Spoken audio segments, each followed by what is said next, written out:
I'm Jenna. And I'm Jody. And today we're in my backyard at the Horatio Colony Preserve. And we are lucky enough to be joined by Anita Carroll Weldon, who is the director of the preserve. Anita, thank you so much for coming today. Oh, you're very welcome. It's great to be here. For those of you who don't know, the Horatio Colony Preserve is just off of Daniels Hill Road in Keene. So it's really very close into town, but we feel like we're a million miles away. Yeah, it's great. So Anita, tell us a little bit about the preserve. How did it come to be here? Well, the preserve was originally 415 acres of land that Horatio Colony II inherited from his grandfather. And it's now owned and operated by the Colony Memorial Trust, which Mr. Colony set up before he passed away. The trust also runs his home, which is a house museum now at 199 Main Street here in Keene. And in the past few years, the trust purchased another 200 acres that's contiguous to the end of the preserve in Swansea. So we now have 5 miles of hiking trails. It's a wonderful place to come and hike. And who was Horatio Colony? Was he, when did he live? I don't think most folks in Keene, they've heard the name Colony Mill and they've heard about the museum on Main Street, but they probably don't know much about who he was. Well, shall we go inside the cabin? I think that there's a display in there that can help explain who, Great idea. Let's check it out. Horatio. All right, let's head in. Excellent.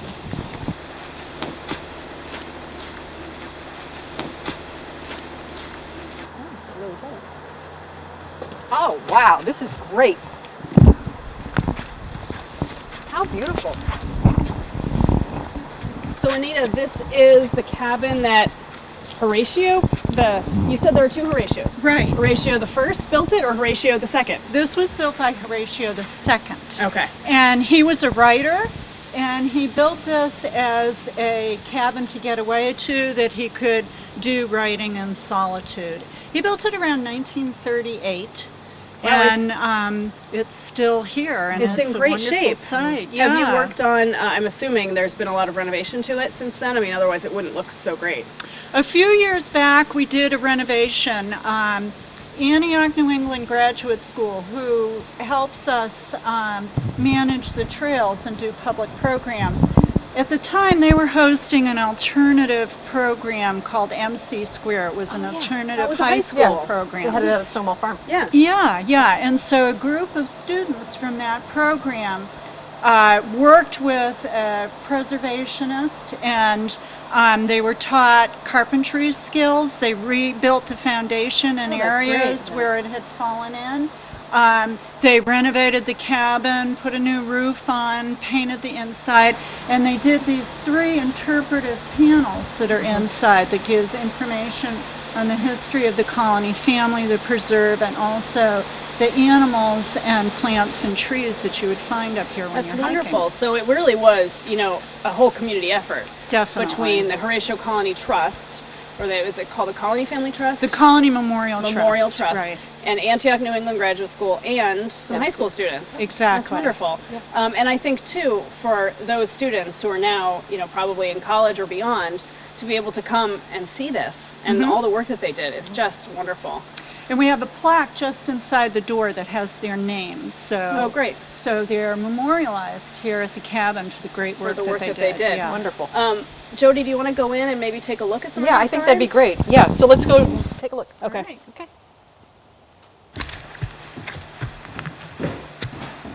So we've come into this cabin. It turns out there are some great displays here that folks can come right in when they're visiting and look at. So this one here is about the family tree showing the Colony family, a little bit about them. And so Anita, tell me, this is the first Horatio Colony here in this picture on this display? That's right. There were 2 Horatios, grandfather and grandson. And what the tree points out, the family tree, the first ancestor was John Colony, who came to Keene from Ireland around 1760, and he was a farmer. His grandson was Josiah Colony, and Josiah co-founded the woolen mill here in Keene with Francis Faulkner in 1815. Now, one of Josiah's son, actually his youngest son, was Horatio Colony I. And Horatio, and one of his brothers took over the Colony family interests in the mill when Josiah retired. And Horatio Colony I began to buy up plots of land here at the preserve when agriculture went into decline and these farmlands came up for sale or were abandoned. So he started to purchase these properties in 1892, and up until his death in 1917, he gradually added these properties. And when Horatio I died, his grandson inherited this, and he was Horatio II. And he took over. And this is where he wrote. Exactly. And there's this main room here, and then there's a smaller room off to the side, and then another smaller room off to the side. It looks like it may have been the restroom. It has some water in there. There's a sink. We've got this old fireplace here, and then there's also a few other displays within here. There's this piece about history, and then Jody, have you seen some others here? This is a great display on the whole mountain in itself, and it's got some great pictures of the Tip Top House, which you really can't tell when you go up to the Tip Top House. You really can't tell now that there really was a true building, but the foundation is there. There's even an old bed frame that was still up there. Yep. It's really interesting, and then you can see a beautiful view of like the Keene High School, the Maple Ave area. You can see one of the baseball fields from up there. Yeah. And then there's also in here, there's also some other information on another nice display board about the wildlife that's in the preserve, some of the mammals, some of the amphibians, birds, and plants that are here. So that's really what the preserve is used for today, is hiking and exploring. Right. So with that in mind, I thought maybe we could go out. There's an information kiosk with a bunch of really nice things that folks have put together that you can use when you come hiking. So if we want to head out there, we can look at some of those and see some of the real nice old stone walls that let you know the history. History Let's of the head up the area. trail. Okay, great. I have found this kiosk to be so helpful. Good. Now, the first thing when I walk up is I see some information here, but then I see that there's this area that there used to be a map. Tell us about why there's not a map now. Well, the map is being worked on actually because of the new land acquisition. We're changing the map to include that and the All the new additional land. hiking trails. Right. And is it right that people can come here and we'll be able to hike all the way to Pisgah? Right. The preserve is part of a collaboration with Monadnock Conservancy that has preserved a contiguous greenway from this nature preserve all the way to Pisgah State Park. And That's great. there's hiking trails that will link up to these hiking trails here that will be about 10 miles going all the way to Pisgah, and those will be open fairly soon. That's great. Yeah. Yeah, I was thinking as soon as I heard about this, how great it would be for a family to come in, in the winter. You could, on a nice day where it's not too cold, snowshoe from here to Pisgah, leave a car at one end and a car at the other. And what a great day that would be. And then there's also this box, and my family just used some of these. Inside here, one of the things is this booklet that is the Horatio Colony Trail Guide. And it has some fabulous information. It shows you a map of the trails. There's a loop trail, and then there's also a ridge trail, right? And how many miles, if someone wanted to come, approximately, if they're doing these trails, would they be expecting to hike? This will be about 5 miles, including the new property. Originally it was 3.5, which is what's currently listed shown here. on the Okay. map, right. And throughout this, the loop trail and also the ridgeline trail, there are stations with numbers. That's right. It's great because in this booklet, all of the numbers, like for example, site 12, so as you're doing the hike, there will be a little number that tells you what site you're at. And this is site 12 is a vernal pool, and it tells about what a vernal pool is, and it tells all throughout the book there are some historical sites, there are some natural sites. There's one that we loved, which was a soil pit that showed the horizons of soil going down in. And my kids and I thought that was so interesting. We don't know much about, the biology, or I guess it wouldn't be the biology, but the science of soils. So we learned a little bit through this booklet. It was great. But this isn't the only thing in here. There's something else in here that looks very seasonal. That's right. In addition to the guided trail maps, we have an offering of seasonal quests. And quests are like treasure hunts.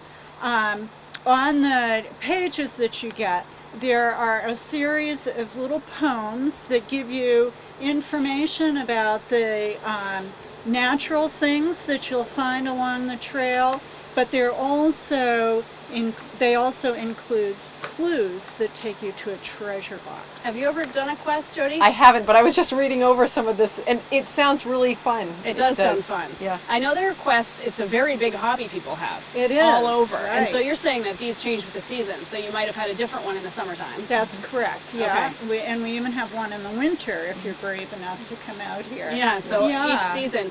Now there are these are sort of self-service programs. Definitely. But there are other programs that the Preserve offers that are more with a guide or with a leader. Can you tell us a little about some of those? That's correct, yes. They're offered mostly in the summertime, and they're led by Antioch interns. And we have a whole series of programs that are geared towards families. The first one that we do in June usually is a bird nesting program where the migratory birds are interesting. just coming in and building their nests. We do a Scats and Track program where we can find evidence of animal tracks and scat for the animals that live up here in the preserve, and you can learn to identify the different animals through these And readings. are these free programs? They are all free, right? So on a Saturday, if you've checked the website or seen it in the paper, you can just come on out at the Right. appointed time and have a great day. Yeah. Right. I've actually been on an owl program here. Yes, So yeah, that was interesting. Yeah. Was it in the nighttime? It was. Wow. Yeah. Yeah. How fun. Yeah. An owl prowl. Yeah. Oh, that would be really fun. What time of year was that? Do you remember? It was so long ago I can't remember, but Yeah. I mean it was interesting because you met a whole variety of people that were here for different reasons. You know, some were students, some were seniors. It was a great variety. Well, and I remember, I think I just saw something on your website maybe about some programs that are in the fall. So there are programs, not just the summer, but there are sometimes fall programs as well. Right, right. And we're also in the process of installing a permanent orienteering course Oh, that's here great. at the preserve. And you'll be able to either download the maps or get them from the museum, and you use the maps and compasses to go around and find these different orienteering sites that are just off the trails a bit, so you wouldn't be able to spot them just through Just by hiking. walking. Right. And their trails are really well marked too. Right. So it doesn't matter if you're traveling in the summer or in the fall or in the winter, you're still going to be able to find your way around. The trail that we did the other day was the Red Diamond Trail. Is that right? Right. That's what I remember. And actually, you can see right behind you, Jody, there's a red diamond on the tree. Ah, They're yeah. so well marked. I've Yep. been on a lot of trails where I wonder, is that a blaze on the tree? I can't tell. And this was so easy to tell. Actually, we were up at the Tip Top House, which maybe you could actually tell us a little bit more about the Tip Top House, because Sure. that it's not any longer a house, it's a structure. It was a structure, but now it's like the foundation, like we were saying earlier. But what was that originally there for? Well, Horatio Colony I built this cabin that was used as a summer camp for the Colony family. He built it. How big was it? It wasn't really large. It had 2 bedrooms. It had a large living room, a kitchen space.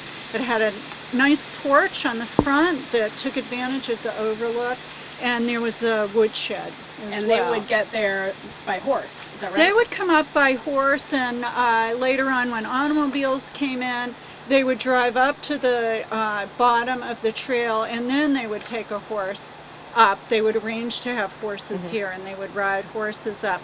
Not these hiking trails. There was a more gradual way to get up. Yeah. Okay. And so they love to come up, especially on Sunday afternoons in the summertime, and spend it at the cabin. I was really surprised when we got up there on our hike the other day with my family. We stood there, you could see the old, where the porch had been. Right. You can see the stairs that would have led to the porch. And then you look right out onto West Keene. It's beautiful. And then we thought the trail was leading us down the hill. But luckily, because it's so well marked with the blazes, my younger son immediately said, no, we're going the wrong way. The blaze is over there. So yeah, this is a great place. If you're just getting into hiking or exploring nature, You can feel really comfortable here. You'll never get lost. I mean, I'm not going to say never. There are people that will, I'm sure. But it is so well marked and so accessible, and there's so many great things to do. Oh, there is. For people that are really very comfortable in nature versus people who are just starting to get involved. Right. So that's really nice. And it only takes about an hour to do the small loop before you get the 5 miles. But it only takes about an hour, and it's not a hard trail. There are some steep parts, and you will want to wear hiking shoes and things and be prepared. But it's a beautiful hike. Right. And it's so close in. It's great for a morning or an afternoon hike. The one thing I wanted to ask you, Anita, is there's all of these stone walls in evidence as we walk through. Can you tell us why that? I would assume that's all related to farming. Were the colonies farmers originally? Actually, well, of course, the first colony, John Colony, was a farmer, but his farm was not up here. The history of the farming in the preserve, it started when Samuel Daniels built a farm that part of his farmland is now part of the preserve, and that farm was built in the late 1700s. And then around in 1817, a farmer named Japhet Parker built a farm right at the top of the hill. Okay. And the foundation of his home, the cellar home, the foundations of his barn, and the well are still there right off the Red Diamond Trail. Oh, we and saw it's that. one of Oh, the that was sites his. on the, Oh, great. Okay, I didn't realize that was the original farmhouse, so to speak. Right, right. And so because this area was so hilly and rocky, it was more conducive to sheep farming. And it was right around that time that the sheep craze was happening in New England, specifically in this area. And of course, the sheep were needed for the woolen mill, which is what the Colony family owned, along with the Faulkners. So this became all grazing land for sheep. The fields were cleared, and the stone walls that you see here are evidence of that. The stone walls marked property boundaries and also the boundaries of fields, and it was also a way to dispose of the rocks that they were clearing. Trying to get out of the way. Yeah, Right. yeah, exactly. And one of the things I'm curious is when that sort of shift happened away from using this land as farmland and then started letting it reforest. Do you know when that shift kind of happened?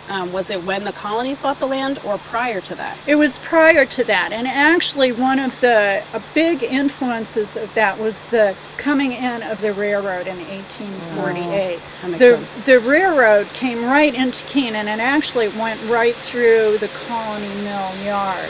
And of course, the railroad opened up huge opportunities for new markets, for travel, but the other thing that it did was open up farmland out west. In certain areas of the west where the climate was warmer, so A little more agreeable to the farming, for sheep right, farming.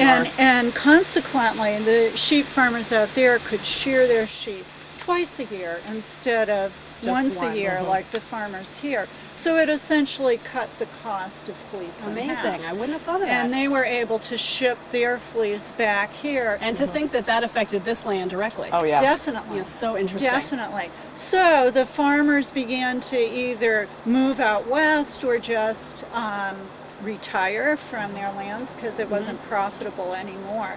And this all started to happen after the Civil War.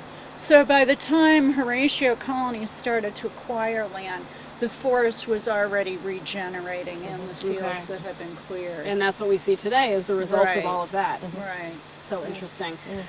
There was one program that I just wanted to mention because I thought it was such a great program for young kids. I believe I saw some fairy houses down the path. Yes, yeah. And that was a program that was done, was it this summer? It was. We offer it every summer. It's called Fairy and Gnome Homes. And it's specifically for younger children, but I think the parents get as much of a kick out of it's this so fun. program as the young kids. And they imagine what kind of fairies and gnomes would live here in the preserve. And of course the preserve's so magical, it's really easy to do that.